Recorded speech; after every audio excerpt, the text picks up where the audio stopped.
ali ovo je visina.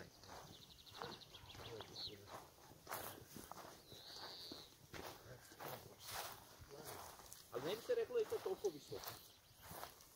Ali je sve visoko. Dođi droga, dođi, na! Ha, vidjel piće sada. Na, Mija! Dođi, Mija! Sad će Mija doći. Na,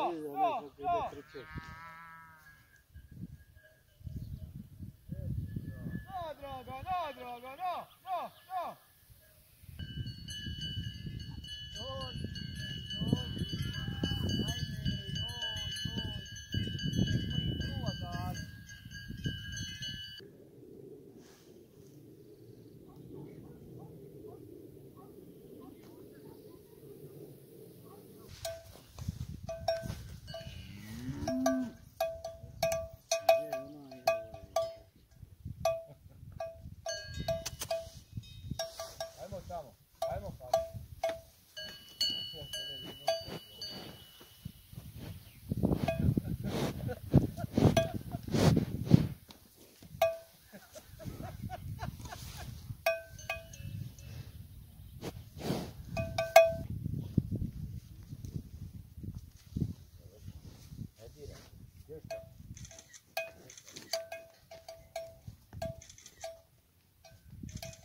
Vidi, ona je klasična buša, eno je.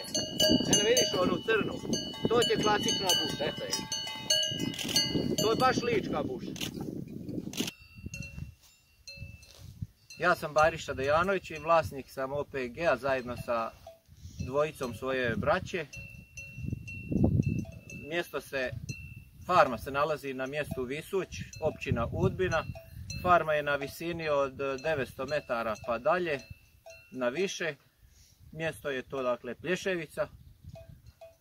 Imamo oko 250 krava.